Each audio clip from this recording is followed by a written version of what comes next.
नमस्कार। Cognizant academy की physics class में आप सबों का स्वागत है। जैसा कि आप सबों को मालूम है, क्लास 11th का जो एग्जामिनेशन का पैटर्न है जो जैक कंडक्ट करेगा, उसमें 40 मल्टीपल चॉइस क्वेश्चन जो है वो पूछे जाएंगे। तो इस लिहाज से एमसीक्यूज़ का एक्सरसाइज जो है हमारे लिए बेहद इम्पॉर्टेंट है। तो वैसे बच्चे जो 11th में अपीयर होने जा रहे हैं, जिन्होंने साइंस ऑप्ट किया है, इसके लिए वीडियो बहुत ही फ़ायदेमंद होने जा रहा है।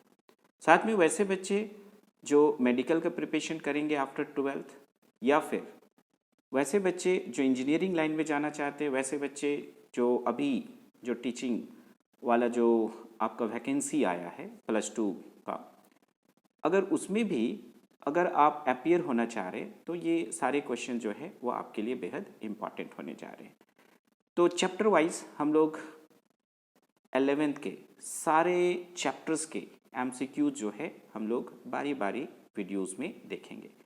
आज बारी है चैप्टर 1 की, और चैप्टर 1 जो है, जैसा कि आप लोगों को मालूम है, चैप्टर 1 है फिजिकल वर्ल्ड। ठीक है, पहला जो चैप्टर है, ठीक है, वो क्या है, फिजिकल वर्ल्ड है। ठीक है, आप सबों को मालूम है।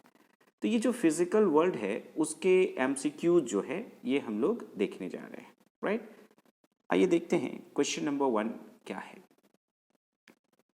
ए superposition that is put forward as a probable solution to a natural phenomenon is called A, right। तो यहाँ पर देखिए जो supposition है that is put forward as a probable solution to a natural phenomenon, तो उसको हम लोग किस नाम से जानते हैं। तो यहाँ पर देखिए इसका ऑप्शन नंबर ए होगा, दैट इज हाइपोथेसिस, राइट। आते हैं क्वेश्चन नंबर 2 में। क्वेश्चन नंबर 2 है ए thought experiment in physics is one. जो थॉट एक्सपेरिमेंट है फिजिक्स में, इसका क्या मतलब है।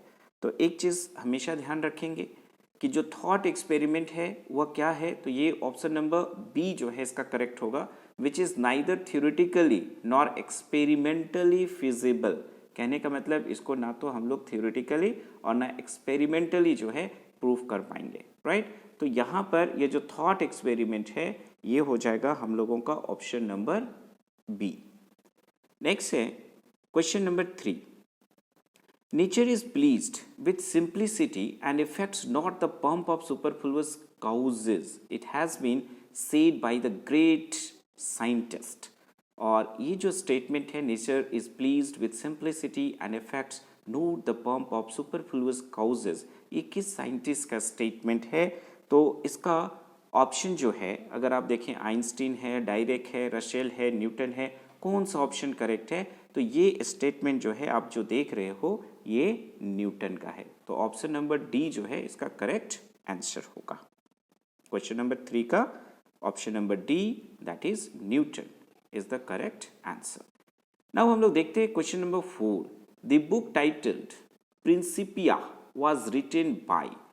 जो बुक है that is titled Principia was written by, ये क्वेश्चन जो है एफएमसी में 2001 में पूछा गया था। जो arm forces medical competitive examinations होते हैं वहाँ पर ये सवाल जो है पूछा गया था। The book title Principia was written by, और इसका है न्यूटन। इसका करेक्ट आंसर क्या होगा, न्यूटन। तो ये बुक जो है प्रिंसिपिया, इसे किसने लिखा है, तो उन साइंटिस्ट का नाम है न्यूटन। नेक्स्ट आते हैं हम लोग क्वेश्चन नंबर 5 पे। ये क्या है, it is more important to have beauty in the equations of physics than to have them agree with experiments. It is more important to have beauty in the equations of physics. बोलता है कि जो physics में जो equations है उसकी जो beauty है वो ज़्यादा इम्पॉर्टेंट है than to them agree with experiment. इससे कि आप एक्सपेरिमेंट के जरिए आप उससे एग्री कर रहे हो या नहीं कर रहे हो, बट जो इक्वेशंस ऑफ फिजिक्स है इसकी ब्यूटी जो है वो ज़्यादा इंपॉर्टेंट है।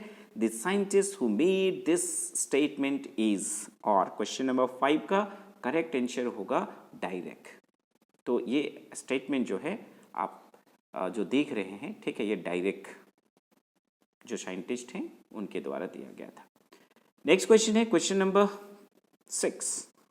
क्वेश्चन नंबर 6 जो है, the most incomprehensible thing about the world is that it is comprehensible. This statement was made by the scientist. ये हो जाएगा क्वेश्चन नंबर 6 का जो करेक्ट आंसर है, ये हो जाएगा जो ऑप्शन नंबर डी है, that is Einstein, right. The most incomprehensible thing about the world is that it is comprehensible. ये जो स्टेटमेंट है ये है आइंस्टीन का, राइट। नेक्स्ट वन आते हैं हम लोग क्वेश्चन नंबर 7 में। The country which awards the prestigious Nobel prize. सब कोई वाकिफ है नोबेल प्राइज जो है कितना प्रेस्टिजियस है, किसी भी कंट्री को मिलता है, खुशी की लहर जो है उस कंट्री में दौड़ पड़ती है। तो ये जो प्रेस्टिजियस अवार्ड है नोबेल प्राइज है ना, ये किस कंट्री के द्वारा अवार्डेड दिया जाता है? तो सही आंसर जो है यहाँ पर जो आप देख रहे हैं क्वेश्चन नंबर 7 में, इसका ऑप्शन नंबर सी जो है करेक्ट आंसर होगा। और ये प्रेस्टिजियस नोबेल प्राइज जो है दिया जाता है स्वीडन के द्वारा। किसके द्वारा दिया जाता है? स्वीडन। क्वेश्चन नंबर 8 है, an Indian scientist who won Nobel prize for physics is. कौन से इंडियन साइंटिस्ट को फिजिक्स के लिए नोबेल प्राइज दिया गया था? तो इसका करेक्ट आंसर है option number D, that is sir C V Raman.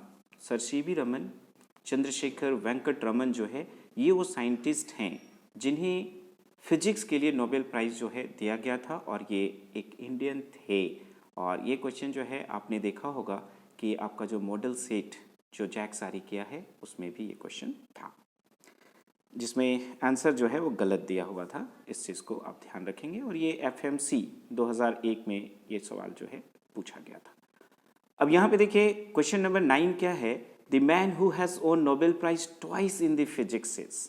मतलब एक ऐसे साइंटिस्ट जिन्हें फिजिक्स के लिए नोबेल प्राइज दो बार मिला, ट्वाइस इन द फिजिक्स।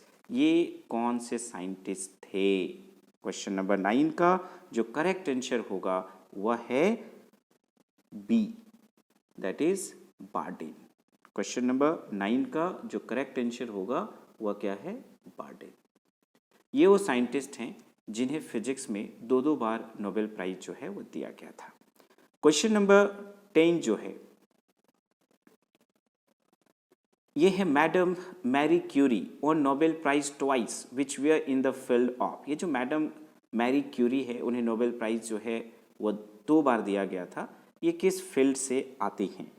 तो इसका करेक्ट आंसर होगा फिजिक्स एंड केमिस्ट्री। इनका जो रिसर्च वर्क है वो फिजिक्स और केमिस्ट्री दोनों में है। नेक्स्ट आते हैं question number 11। Professor Albert Einstein got Nobel prize in the physics for his work on. यहाँ पर क्वेश्चन नंबर 11 जो है उसका करेक्ट आंसर होगा option number C, that is photo electric effect. जो अगर हम लोग देखें क्वेश्चन नंबर 11 जो है, अगर आप बात करें, professor Albert Einstein got Nobel prize in physics for his work photo electric effect. तो क्वेश्चन नंबर 11 का करेक्ट आंसर होगा ऑप्शन नंबर सी। नेक्स्ट आते हैं क्वेश्चन नंबर 12 पे। तो क्वेश्चन नंबर 12 जो है ये क्या कह रहा है, आप देखिए। The value of universal gravitational constant capital G was first experimentally determined by. ये जो वैल्यू है universal gravitational constant capital G का सबसे पहले एक्सपेरिमेंटली डिटरमाइंड किन्होंने किया था, ये सवाल है। और इसका करेक्ट आंसर है कैवेंडिश। अगर आप देख पा रहे हो ऑप्शन नंबर डी, ठीक है, ऑप्शन नंबर डी जो है इसका करेक्ट आंसर होगा, दैट इज कैवेंडिश। तो जो वैल्यू है universal gravitational constant capital G का, आप जानते होंगे जो कैपिटल G की जो वैल्यू होती है वो कितनी होती है? 6.6734 इंटू 10⁻11 न्यूटन मीटर स्क्वायर पर kg स्क्वायर। और ये पहली बार जो एक्सपेरिमेंटली डिटरमाइन किया गया था ये कैवेंडिश के द्वारा जो है डिटरमाइन किया गया था। तो क्वेश्चन नंबर 12 का करेक्ट आंसर जो है वह था ऑप्शन नंबर डी में, राइट। नेक्स्ट क्वेश्चन आते हैं। क्वेश्चन नंबर 13 है, charge on an electron was first determined by. ये तो एक इलेक्ट्रॉन की जो चार्ज होती है सबसे पहले किसने डिटरमाइन किया था, ये क्वेश्चन है क्वेश्चन नंबर 13। और इसका करेक्ट आंसर होगा मिलिकन। मिलिकन ने अपने एक एक्सपेरिमेंट जिसको हम लोग मिलिकन्स वाइल्ड ड्रॉप एक्सपेरिमेंट कहते हैं, उसके ज़रिए इन्होंने सबसे पहले चार्ज ऑन एन इलेक्ट्रॉन को जो है डिटरमाइन किया था। तो क्वेश्चन नंबर 13 का करेक्ट आंसर होगा ए, और वह है मिलिकन, राइट। तो आप सुनिए, ठीक है, मैं इसे टिक नहीं कर रहा हूँ, है ना, ताकि जो है आप मेरे बोलने से पहले जब आप इसको रिपीट करेंगे ना, तो आप अपने से उस आंसर को जो है कर पाओ, राइट। तो मेरे बोलने से पहले जो है, ठीक है, आप क्या करोगे, जब इसको रिपीट करोगे इस वीडियो को, तो आप आंसर जो है आपको याद हुआ कि नहीं, उसकी टेस्टिंग भी जो है हो जानी चाहिए। तो charge on an electron was first determined by, question number 13 जो है उसका करेक्ट आंसर होगा मिलिकन, जो कि ऑप्शन नंबर ए में है। नेक्स्ट अगर आप देखो क्वेश्चन नंबर 14 जो है, J D van der Waals discovered equation of gases and liquids, he was a, right. जैसे मैं इतना दूर तक पढ़ूंगा तो आपका आंसर जो है सेकेंड बार जब रिपीट करेंगे तो आप अपने मन में सोच लेना कि कौन सा इसका करेक्ट आंसर होगा। तो क्वेश्चन नंबर 14 का जो करेक्ट आंसर है, J D van der Waals discovered equation of gases and liquids, he was a Dutch scientist. जो क्वेश्चन नंबर 14 है उसका करेक्ट आंसर क्या होगा, डच साइंटिस्ट, जो कि हम लोग देख रहे हैं ऑप्शन नंबर सी में। नेक्स्ट है क्वेश्चन नंबर 15। क्वेश्चन नंबर 15 जो है आप देख रहे हो, x rays were discovered by, x ray discovered किया गया था किसके द्वारा, तो क्वेश्चन नंबर 15 का करेक्ट आंसर होगा बी, और ये है रुंटजेन, राइट। नेक्स्ट क्वेश्चन है question number 16, the working of an aeroplane is based on, ये जो वर्किंग है एरोप्लेन का, ये बेस्ड होता है किस पर, बेस्ड होता है, ये सवाल है। और इसका करेक्ट आंसर जो है वह होगा बर्नौलीज प्रिंसिपल। जो आप देख रहे हो एरोप्लेन, है ना, इसकी जो वर्किंग होती है वह बेस्ड होती है बर्नौलीज प्रिंसिपल पे, यानी कि 16 का करेक्ट आंसर होगा ऑप्शन नंबर बी। नेक्स्ट आते हैं हम लोग क्वेश्चन नंबर 17 में। Chandrasekhar, an America based Indian scientist, was awarded Nobel Prize in Physics on the subject concerning, ये जो चंद्रशेखर है an American based Indian scientist, American based Indian scientist थे, was awarded Nobel Prize in Physics। आप सब जानते हो कि इन्हें नोबेल प्राइज जो है फिजिक्स के लिए दिया गया था, लेकिन किस सब्जेक्ट्स पे दिया गया था ये यहाँ पर क्वेश्चन है, और आपके ऑप्शन हैं जियोफिजिक्स, एस्ट्रोनॉमी, सुपर कंडक्टिविटी और लेजर टेक्नोलॉजी। तो क्वेश्चन नंबर 17 का करेक्ट आंसर होगा एस्ट्रोनॉमी, राइट। तो क्वेश्चन नंबर 17 जो है इसका करेक्ट आंसर होगा ऑप्शन नंबर बी, और ऑप्शन नंबर बी जो आप देख पा रहे हो यह है एस्ट्रोनॉमी। नेक्स्ट क्वेश्चन आते हैं question number 18, radio activity was discovered bye, radio activity जो है किनके द्वारा डिस्कवर्ड किया गया था, जैसे ऑप्शन में आप देख पा रहे हो चैडविक है, रदरफोर्ड है, बैकरेल है और रुंटजेन है। तो क्वेश्चन नंबर 18 का करेक्ट आंसर होगा option number C, that is Becquerel. Option number C correct answer होगा क्वेश्चन नंबर 18 का। नाउ क्वेश्चन नंबर 19 है, Abdul Salam, an America based Pakistani physicist was Nobel prize in the field of, ये जो अब्दुल सलाम थे ये America based Pakistani physicist थे, इन्हें भी नोबेल प्राइज दिया गया था। और यहाँ पर जो सवाल है कि उनको किस फील्ड में जो है वो दिया गया था, ये है आपके ऑप्शंस। पहला ऑप्शन है inelastic scattering of light by molecules, दूसरा है unification of weak and electromagnetic forces, तीसरा या सी ऑप्शन जो है वह है सुपर कंडक्टिविटी, और डी ऑप्शन है लेजर टेक्नोलॉजी। और इन्हें दिया गया था unification of weak and electromagnetic forces के लिए, यानी क्वेश्चन नंबर 19 का करेक्ट आंसर होगा ऑप्शन नंबर बी। 19 का करेक्ट आंसर क्या होगा, ऑप्शन नंबर बी जो है unification of weak and electromagnetic forces. Next one है question number 20, neutrons were discovered by, ये जो न्यूट्रॉन्स है वो डिस्कवर्ड किया गया किनके द्वारा किया गया, आपके ऑप्शन हैं फर्मी, याकावा, डायरेक या फिर चैडविक।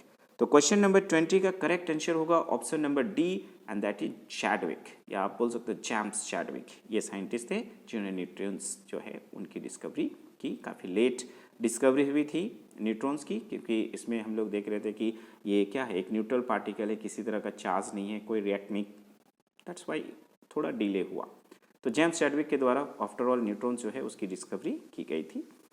नेक्स्ट है question number 21। Louis de Broglie is credited for his work on. ये जो लुइस डी ब्रॉगली है, क्रेडिटेड फॉर हिज वर्क, उनको क्रेडिट दिया गया किस वर्क के लिए?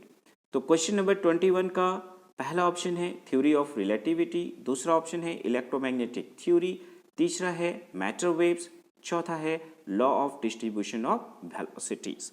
और क्वेश्चन नंबर 21 का करेक्ट आंसर होगा option number C, matter waves. तो Louis de Broglie is credited for his work on matter waves, right. Next question number 22। The country to which de Broglie belongs is. कौन से country से D Broglie's belongs करते हैं? पहला option है Germany, दूसरा England, तीसरा फ्रांस और चौथा या डी ऑप्शन जो है वह है अमेरिका। और इसका करेक्ट आंसर होगा option number C and that is France. तो डी ब्रॉगलीज बिलोंग्स करते थे फ्रांस के। नेक्स्ट क्वेश्चन है question number 23। Lightning was discovered by. Lightning जो है ये किन के द्वारा डिस्कवर किया गया? ऑप्शंस हैं फैराडे, फ्रैंकलिन, ओम या फिर एडिशन। और क्वेश्चन नंबर 23 का करेक्ट आंसर होगा option number B and that is Franklin. तो lightning was discovered by Franklin. Question number 23 correct answer option number B and that is Franklin. 23 का answer B होगा। Next one है 24। The discover of loudness and intensity of sound is. जैसे बोला, जब आप revise करोगे answer आपके दिमाग में आ जाना चाहिए कि कौन सा ऑप्शन होगा। देन आफ्टर मैं आंसर बोलूँगा, आप मैच कर लेना। The discover of loudness and intensity of sound is. 24 का करेक्ट आंसर कौन सा होगा? ऑप्शन है न्यूटन, बेल, लैपलेश और एडिशन। तो यहाँ पर अगर आप देखें जो क्वेश्चन नंबर 24 है उसका करेक्ट आंसर है option number B and that is Bell. The discover of loudness and intensity of sound is, ये किनके द्वारा किया गया था? बेल के द्वारा। क्वेश्चन नंबर 25 है the man who is known as the father of experimental physics is. Experimental physics के फादर किन्हें कहा जाता है? Father of experimental physics. Option number A Newton, B Albert Einstein, C Galileo और option number D है Rutherford. तो जो father of experimental physics है ये हैं ऑप्शन नंबर सी गैलीलियो।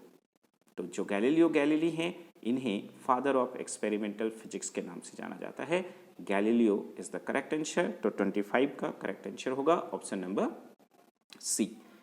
क्वेश्चन नंबर 26 है the total number of discoveries made by Michael Faraday is. Michael Faraday ने कितने नंबर ऑफ डिस्कवरी जो है वो टोटल किया था?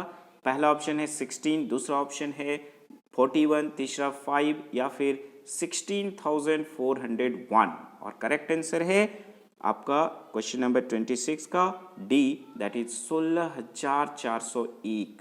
ठीक है, यानी कि 16,401 टाइम्स जो है इन्होंने नंबर ऑफ डिस्कवरी जो है वो किया था। Total number of discoveries Michael Faraday की अगर हम लोग बात करें तो that is D option 16,401। Next question है क्वेश्चन नंबर 27। क्या कह रहा है? The person who has been awarded the title of father of physics of 20th century is. जो पर्सन है, कौन से ऐसे पर्सन है जिनको father of physics 20th century का कहा जाता है?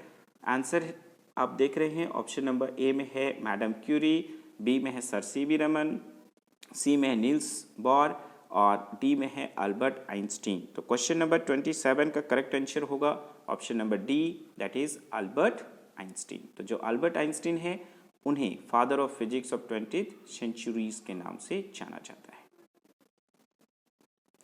क्वेश्चन नंबर 28 है it has been postulated that there may be some particles moving with speed greater than the speed of light। तो कुछ ऐसे पार्टिकल हैं जो स्पीड ऑफ लाइट से ज़्यादा स्पीड से ट्रेवल कर सकते हैं। ये जो पोस्टुलेट है सच पार्टिकल्स आर नोन एज, है ना। तो ऐसे कौन से पार्टिकल हैं जिनकी स्पीड जो है स्पीड ऑफ लाइट यानी कि 3 × 10⁸ मीटर पर सेकेंड से अधिक होती है, उन्हें क्या बोला जाता है? तो ये जो क्वेश्चन नंबर 28 है ये FMC 2001 में पूछा गया था और क्वेश्चन नंबर 28 का करेक्ट आंसर होगा टैक्यून्स। जो आप देख रहे हैं ऑप्शन नंबर ए में इलेक्ट्रॉन्स, बी में न्यूट्रॉन्स, सी में न्यूक्लियॉन्स और डी में टैक्यून्स। तो क्वेश्चन नंबर 28 का जो करेक्ट आंसर होगा वह है ऑप्शन नंबर डी में, that is tachyons. Question number 29 आते हैं। The book pieces of physics has been written by. ये जो पीसेज ऑफ फिजिक्स है, ये जो बुक है किनके द्वारा लिखा गया था? ए में है आइंस्टीन, बी में है न्यूटन, सी में है आर्किमिडीज और डी में है गैलीलियो। और क्वेश्चन नंबर 29 का करेक्ट आंसर होगा ए, आइंस्टीन। ये पीसेज ऑफ फिजिक्स जो है वो आइंस्टीन के द्वारा लिखा गया था। नेक्स्ट है question number 30, which of the following is wrongly matched. इसमें से कौन सा रॉन्गली मैच्ड है? पहला ऑप्शन जो आप देख रहे हो बैरोमीटर, प्रेशर, तो प्रेशर को मेजर करने के लिए जो इंस्ट्रूमेंट है बैरोमीटर, ये करेक्ट मैच्ड है। दूसरा है लैक्टोमीटर, मिल्क, तो जो मिल्क है उसको जो है हम लोग मेजर करते हैं उसकी शुद्धता की, दैट इज लैक्टोमीटर, ये भी करेक्ट है।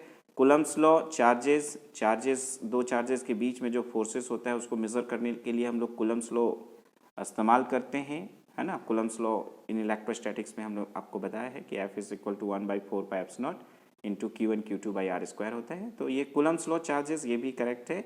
अब आते हैं option number D, humidity calorimeter. ठीक है, ह्यूमिडिटी को मेजर करने के लिए जो है बोलता है कि कैलोरीमीटर है, ये गलत है। जो आपका हीट है, मेजरमेंट ऑफ हीट जो है उसको हम लोग कैलोरीमीटर के जरिए मेजर करते हैं। तो ह्यूमिडिटी कैलोरीमीटर जो है ये आपका ऑप्शन नंबर डी जो है दैट इज इनकरेक्ट।